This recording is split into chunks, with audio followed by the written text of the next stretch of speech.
Well, hello everyone. I thought maybe I'd do a little rambling video. I haven't put out a video in quite a while. Been about a week. I think on at least one video last weekend. Been really busy. I'm traveling again for work. They got me going all over the United States again.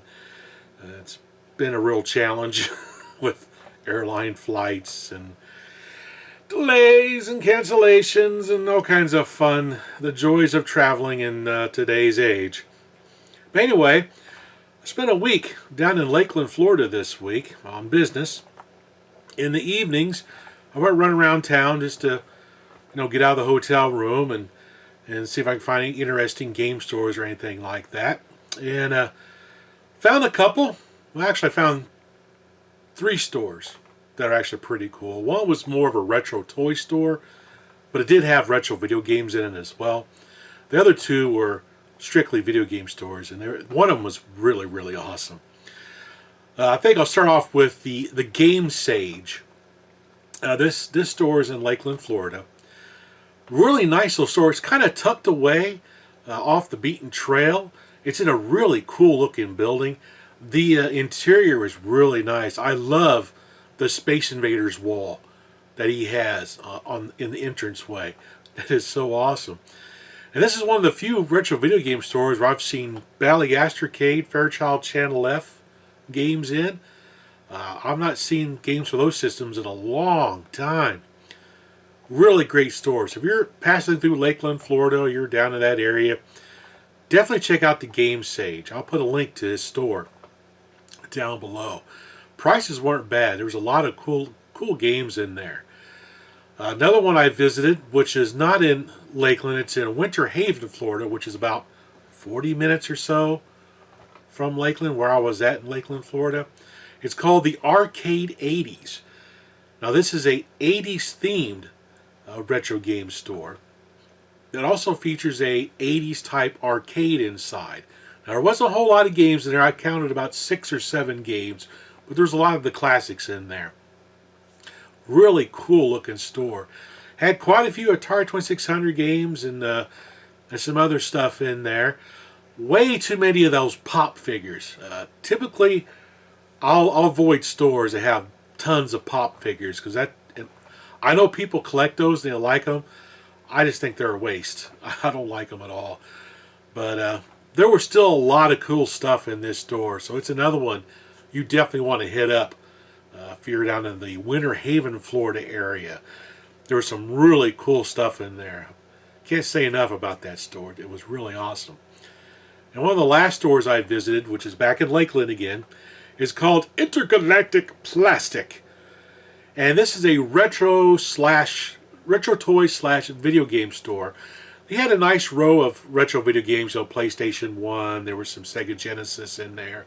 I think I saw some Sega Master System games in there, a few other things as well. But the main draw for me, for the Toy Tomb, was to check out the retro toys he had in there. And of course, right off the bat, I spotted a Starbird command base. I wish I would have picked that one up in Dayton when I ran across it. I almost picked this one up, but I didn't want to try to get it home in the suitcase. And it's like, no, I'm just going to mess with it. And he also had like a Mr. Muscle there, had a Weeble Wobble haunted house. I had a buddy that had one of those. I love that little glow-in-the-dark ghost. That thing just cracked me up. Weeble Wobbles were kind of cool anyway. How they wobble around. Little egg-shaped little guys. The haunted house was actually an incredible toy. I'm rambling. That's what this is. It's Ramblins.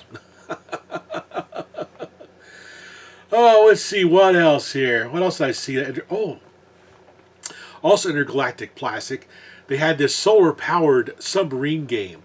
I almost picked it up because I was thinking, that could be a good video because I've not seen these before, but it was a little pricey for me, so I decided, no, I'm not going to pick it up because, once I make a video, I'll just be reselling it anyway. And a lot of stuff I'm getting rid of out here in the game cave to make room to pick up more stuff to make videos on. A lot of stuff I have nostalgia for, I've stored away underneath the cabinets down below and up above. But a lot of stuff I'm selling off because I have no nostalgia for it. I've made a video on it, and off it goes. I'm ready to post some more stuff here on eBay soon of stuff I've made videos on that I just want to move on out to make room for other things. Anyway, also, there's a new Vectrex game release that's just coming out. It's called Crush of Lucifer.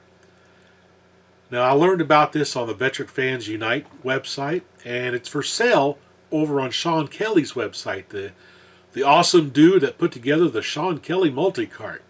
So he's selling a box version of this game. It's about $60. Don't know a whole lot of history about this. My partner in crime, Rick Reynolds, from the Intellivisionaries podcast, he's picked one up as well. So we plan on talking about it on an episode of Vectrex Radio. I'll make an audio version for podcasting, and then I'll do a video version. So you can listen to the podcast and watch him and I play the game side by side as we talk about it. Supposedly it's a lost prototype that was, I guess, 95% done or something like that. And it was probably one of the very last games being released for the Vectrex, so I definitely wanted to get it. I normally don't collect box games anymore, except for the 2600 and the ColecoVision. I don't have room for them. I had a ton of box Vectrex games at one time, but now that I've got a multi-cart, I just get rid of it and just play the games on the hardware. This one I may keep. It all depends if I like the game or not. If I don't like the game, then I'll probably make the video and off it goes. Make room for stuff I really enjoy. So I'm looking forward to getting that. I don't know when I'm going to get it, but it should be fairly soon. While I was down in Lakeland, Florida, I did make some pickups. I know a lot of you, when I've done my live streams, keep asking about pickup videos. I kind of backed off doing pickup videos because I honestly don't really pick up a whole lot anymore. Like I said, my focus is on box Atari 2600 games that are arcade translations and box ColecoVision games that are arcade translations. There may be a few box games I may pick up because I want to make a video on it and it may be interesting to me, or something I had, a game I played back in the day. Like there's a couple of those I've got right here that aren't arcade translations. So those are the exception. Otherwise, I'm not really picking up a whole lot, so I really don't feel like making videos just for like, oh, here's what I picked up today, one thing, and that's just a waste. I'd rather just wait and make a video like this and talk about a bunch of different things. I'm trying to get back into live streaming again. I missed this past Friday night. I got home so late from the airport because there was a major storm coming through and traffic was really bad. I just didn't have it in me to live stream. I was too tired. So I'm sorry if you were looking forward to me live streaming some more GameCube. I want to try again next Friday night. And maybe what I'll do is I'll play some of my favorite Game Boy Advance games using the GameCube Game Boy adapter. So I think that'd be kind of fun to do. Maybe I'll play that Gorf game that I did a video on just recently. I'll live stream it for a little bit, so you see how badly I played the game. So let's look at the pickups I got here. So one of the first things I've got a hold of was this Super 7 action figure from the Shogun series. It's the Shogun Godzilla. I loved this toy as a kid. This was an awesome toy with the firing fist and the little tongue that come out, the fire. This features the tongue coming out. You push on the back of his head, you'll see the tongue come out. But I don't believe the fist comes off, which that's a shame. They could have made it just detachable or something, not make it spring-loaded or anything. I'll do a video on this sometime in the future and probably talk about the toy itself. I've been trying to find the actual toy, but when I run across them, they're way too expensive, and sometimes, you know, the fist is missing, things like that. So it's kind of a hard toy to get a hold of to make an actual video on. So this is probably going to be the stand-in for the actual toy. Gotta do what you gotta do to make them videos.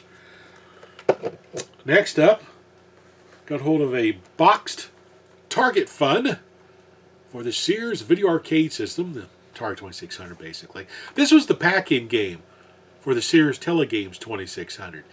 And while I got Combat with my 2600, a friend of mine got Target Fun because he got the Telegames version of the 2600. And to be honest, I played this more than I did the Combat, because mainly you could play this game by yourself. Where Combat, basically you could too, but it was boring as heck. This at least you had targets you could shoot. And it had a lot of different games and stuff. And what I like about this is it's that gatefold box, which is pretty cool. I'll be making a video on this sometime in the near future. Again, not an arcade translation, but it's a game I recall playing and having a good time with. Now here's another one. By 20th Century Fox, it's Bank Heist. You too can be a criminal. Awesome. I played the living daylights out of this game back in the day. It's one I really, really like. It's not one of my favorites. If you remember, I did the Willie's ABCs of favorite 2600 games, but it ranked up high. It almost got a video in that series, but I like the other game much more better than I did the video on. So I'm looking forward to making a video on this. It's a really fun game. It's a lot of fun. Reminds me a lot of Slot Racers on the 2600 a little bit, and also a game I played on my Atari 8-bit, which I plan on making a video on. It's called Getaway, and it was made by APX, Atari Program Exchange. I love that game on the Atari 8-bit, so that's another video I plan on making. That one I might live stream. I don't know. I have to think about it. And the last thing I picked up, I found this at a flea market, antique mall, that was just right down the road from my hotel. So first night I was in town, I got checked in. I passed this antique mall coming into town. And I got checked in, hopped back in the car and zipped down the road and checked out the antique mall. Spent about an hour and a half in the crazy place. But I did find this really cool pinball book. It's called Harvey McKeown Pinball Portfolio. It's a book on all kinds of vintage pinball machines. It's actually a really cool book. It's got some really great graphics in it. Talks about some of the classic pinball machines. Gives some of the history. Shows a lot of the artwork. Isn't that cool? So yeah, I was pretty stoked to get a hold of this book. So I might do a video on this and highlight some of the machines in here that I remember playing, back in the 70s, early 70s and everything like that. So I was pretty stoked to get this added to my collection of vintage arcade type books. Pretty awesome. Anyway, enough of that silliness. Oh, wait a minute. Oh, now this I picked up 2 or 3 weeks ago at my local Trade-It store. This was the Atari 2600 Rubik's Cube. I had this. I remember getting it out of the magazine or whatever it was, the Atari Age magazine. Didn't really play it that much. And I still don't know how to play this game. I picked the cartridge up because I figured I would attempt to make a video. I can't find a box version of this, but anyway. So, last thing to talk about, something I noticed. A lot of you have asked me about Maximus, Maximus the pug. And today, when he was out walking, I looked down at him, and I happened to notice on the top of his forehead, it looks like he has a happy face. Check this out. If you get far enough away from him, it looks like he has a happy face on his forehead. Freaking cracked me up. I was like, oh, great, I got another weird dog. Alright, well anyway, I think that's enough rambling for now. So until next time everyone, thanks for watching. Thanks for watching.